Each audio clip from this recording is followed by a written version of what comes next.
नमस्कार. तर अबीर गुलाल मालिकेत आजच्या एपिसोडमध्ये श्री तिच्या बेडरूममध्ये असते. त्याचवेळी तिने स्वतःच्या खांद्यावर भारतीताईने दिलेली साडी ठेवलेली असते. तेव्हा ती खूप खुश असते. ती म्हणते, मला माझे आई बाबा भेटले, पण तरी त्यांना मी भेटू शकत नाही. किती दुर्दैव आहे माझं. काय करू मी, कसं भेटू मी, मला तर कळतच नाही की नक्की काय करू. आज माझ्या आईबाबांनी मला घड्याळसुद्धा दिले आणि सांगितले, घड्याळात जशी वेळ बदलते तशीच तुझीसुद्धा बदलेल. आणि हे आठवून श्री खूपच रडत असते. त्यांनी तिला भरवलेला घास, तिच्या आईने म्हणजे भारतीताईने तिच्यासाठी गायलेली अंगाई, हे आठवून ती खूपच इमोशनल होऊन रडत असते. दुसरीकडे शुभ्रा खूप हायपर झालेली असते. शुभ्रासुद्धा सगळं आठवत असते. जेव्हा तिचं केळवण होतं तेव्हा तिच्या बाजूला श्रीलासुद्धा धनाजी गायकवाडने बसवलेलं असतं. श्रीसुद्धा आमची मुलगी आहे हे सुद्धा ते बोलतात. शुभ्रा खूपच चिडलेली असते, पाय आपटत असते. रागात तिला काही सुचत नाही. ती म्हणते, ही परकी मुलगी यांना किती जवळची झाली आहे. खरं तर असं व्हायला नको. मी यांची मुलगी असूनही कधी यांना माझ्याबद्दल एवढं काही वाटलं नाही. एकीकडे श्री अजूनही रडते. ती म्हणते, काय करू मी, सांगू का त्यांना की मीच त्यांची मुलगी आहे. परत ती म्हणते, नाही असं जर का सांगितलं मी तर खूप मोठा प्रॉब्लेम होईल. नाही, मी नाही सांगणार, हे खूप चुकीचं आहे. उद्या जर बाबांना समजलं की मीच त्यांची मुलगी आहे तर ते मला जवळ करतील आणि शुभ्रा मॅडमला कायमचं इथून हाकलून लावतील. शुभ्रा मॅडमच्या बाबतीत असं काही व्हायला नको. मला ते सहन नाही होणार. इकडे शुभ्रा खूप विचार करत असते की बापरे, जर का मी यांची मुलगी नसली तर, आणि श्रीच यांची मुलगी असेल तर. नाही, शुभ्रा असं होता कामा नये. खरंच ती बाई बोलली ते खरं ठरलं तर, मी रस्त्यावर आली तर. नाही, मला गरिबीची खूप भीती वाटते.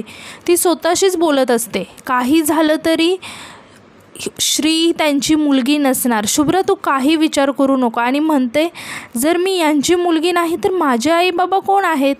मग तिला आठवतं प्रभाकर देशमुखांचं कुटुंब, की कसं पाट्यावरती ते वाटत होते, केसांना तेल लावत होते. आणि ती म्हणते, नाही, मला अजिबात जायचं नाही. काही झालं तरी मला हे सगळं वैभव सोडून नाही जायचं. शुभ्रा, काही कर, पण तुला इथे राहायचं आहे. इकडे शुभ्रा टेन्शनमध्ये असते. ती म्हणते, माझ्या आयुष्यात मला कधी माझ्या आईबाबांचं प्रेम नाही मिळालं. जरी आईचं प्रेम मिळालं असलं तरी वडिलांनी ते हिरावून घेण्याचा प्रयत्न केला. इकडे शुभ्रा मॅडमच्या बाबतीत तसं नको व्हायला. शुभ्रा मॅडमला खरंच हसतं खेळतं बघायचं आहे मला. आणि त्यांच्या बाबतीत असं झालं तर मी स्वतःला कधीच माफ नाही करू शकणार. पण समजा मी इथे राहिले तर माझ्यासमोर माझे आई बाबा सारखे येत राहतील आणि कधी ना कधी तर सत्य समोर येईलच. नाही श्री, तू इथे राहून नाही चालणार, तुला हे घर सोडावंच लागेल. ती स्वतःशीच बोलत असते. आणि त्यानंतर ती बॅग भरायला घेते आणि तिच्या आईबाबांच्या बेडरूममध्ये जाते. ते दोघेही झोपलेले असतात. त्यांच्याकडे बघून ती खुश होते. जेव्हा तिच्या बाबांकडे बघते तेव्हा तिला खूप रडायला येतं आणि हात जोडून म्हणते, माझ्या वडिलांच्या प्रेमासाठी मी आसुसले, पण या घरात आल्यावर तुम्ही जे प्रेम केलं माझ्यावरती ते प्रेम मला कधीच नाही मिळालं. तुम्ही माझे आईबाबा आहात तरीही मी तुम्हाला घट्ट मिठी नाही मारू शकत, रडू नाही शकत. मला माफ करा, पण मला इथून जाणं खूप गरजेचं आहे. मी इथे थांबले तर खूप मोठा गोंधळ होऊ शकतो आणि त्यासाठी माझं जाणं खूप गरजेचं आहे. आणि ती रडत रडत त्या दोघांचा आशीर्वाद घेते आणि जायला निघते. दुसरीकडे आपल्याला पाहायला मिळतं, सुलक्षणाताई झोपेत असताना एकदम दचकून उठतात आणि बाहेर जाऊन अगस्त्य असा आवाज देतात. पण अगस्त्य कुठेही दिसत नाही. मग त्या विचार करतात, अगस्त्य इतक्या रात्री कुठे गेला असेल.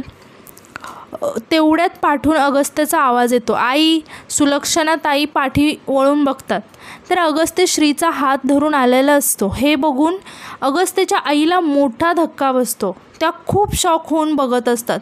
इकडे शुभ्रा स्वतःला समजवते की शुभ्रा, नको टेन्शन घेऊ, असल्या फालतू गोष्टींचा विचार नको करू. अगं, उद्या तुझी एंगेजमेंट आहे. अगस्त्यसोबत निंबाळकर घराण्याची सून होणार आहेस तू. इकडे सुलक्षणाताई अगस्त्यला म्हणतात, या मुलीला घरात कशाला आणलंय. तुला कितीदा सांगितले की या मुलीशी काही संबंध ठेवायचा नाही. तेव्हा अगस्त्य खूप चिडतो आणि म्हणतो, बस झालं आई, खूप बोललीस. आता तुझं सगळं मी ऐकून घेतलं, आतापर्यंत सगळं माझं मान्य केलं, पण आता नाही. श्री बोलते, अगस्त्य शांत हो, नको चिडू एवढा, शांतपणे बोल. यावर अगस्त्य म्हणतो, नाही श्री, तू गप्प बस. प्रत्येक वेळी आईला पाठी घालायची गरज नाही आहे. आई तू चुकतेस. श्रीला काही बोललेलं मला नाही चालणार.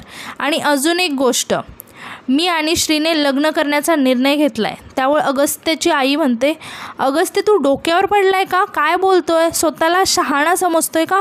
एक गोष्ट लक्षात ठेव, तू असं काही करणार नाहीस. त्यावर अगस्त्य म्हणतो, आई मला तुझं काही ऐकायचं नाही, मला श्रीशीच लग्न करायचं आहे, माझं ठरलंय. हे ऐकून अगस्त्याच्या आईला खूप मोठा धक्का बसतो आणि आपण पाहतो त्या अचानक जाग्या होतात आणि त्याच वेळी त्यांना घाबरून घाम फुटलेला असतो आणि त्या म्हणतात, अगस्त्य तू असं नाही करू शकत, अगस्त्य तू मला फसवलंस. त्यांचा आवाज ऐकून तिथे पृथ्वीदादा आणि मयुरी वहिनी येतात. पृथ्वीदादा म्हणतात, काय झालं आई, काय? सुलक्षणा ताई खूपच घाबरलेल्या असतात. पृथ्वीदादा मयुरी वहिनीला पाणी आणण्यास सांगतात. त्या पाणी आणून देतात. त्यावर सुलक्षणा ताई म्हणतात, पृथ्वी तुला काय सांगू, मी जे स्वप्नात बघितलं ना ते खूपच भयंकर होतं. अगस्त्य श्रीसोबत लग्न करून आलं आहे.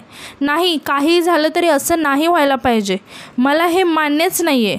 मयुरी वहिनी म्हणतात, काही झालं तरी जे व्हायचं ते होणारच आई, तुम्ही काळजी नका करू. त्यावर सुलक्षणा ताई म्हणतात की नाही, काहीही होऊ दे, मी माझ्या अगस्त्याचं लग्न कुणाशीच लावणार, शुभ्राशीच लावणार आहे फक्त, बाकी कुणाशीही नाही. माझ्या विरोधात जाऊन अगस्त्य कुणाशी लग्न करूच शकत नाही.